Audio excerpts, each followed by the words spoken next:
Good morning everyone. তো আমার morning breakfast ready হয়ে গেছে।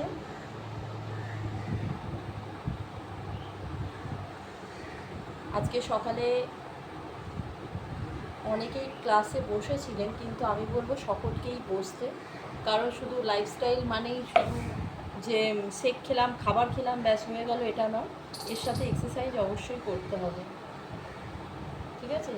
কারণ এক্সারসাইজেও আমাদের 20% রেজাল্ট ডিপেন্ড করে, আর বাকি 80% হচ্ছে আমরা সারাদিনে কী খাদ্য খাবার খাচ্ছি, ওয়াটার ইনটেক কতটা করছি, প্রপার টাইমে খাবার খাচ্ছি কি, ঘুমাচ্ছি নাকি প্রপার টাইমে। তো এগুলো হলো আমার লাইফস্টাইল।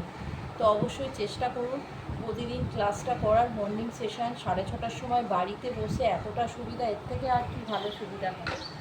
তো যাই হোক, আমার মর্নিংয়ের ব্রেকফাস্ট রেডি হয়ে গেছে। আমি এর মধ্যে একটু কলা নিয়ে নিলাম, এবং আমি কালকে যে ভাজা সিডসগুলো রেখেছিলাম একটু ওপর দিয়ে দিলাম। আমার ভীষণ ভালো লাগে এটা খেতে। তার সাথে আমি দিচ্ছি একটু আমন্ড।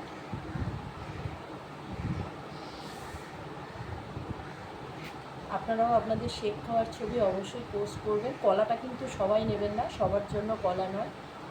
যারা ওয়েট লস জার্নিতে আছেন তারা একদমই কলা ইউজ করবেন না। তো যে যা রিকোয়ারমেন্ট অনুযায়ী অবশ্য ফল খাবে। অসুবিধা হলে আমাকে ফোন করে জিজ্ঞাসা করে নেবেন। একটু কিশমিশ দিলাম, আর তার সাথে তো আমার টার্গেট নিউট্রিশন রয়েছে ভিটামিন, ত্রিফলা আর ক্যালসিয়াম। তো thank you all my lovely nutrition family member. আপনারাও আপনাদের শেক খাবেন এবং অবশ্যই গ্রুপে পোস্ট করবেন। আজকে তো ইভিনিং সেশন অফ আছে। তো thank you all my lovely nutrition family member. আপনাদের সারাটা দিন খুব সুন্দর কাটে। Thank you.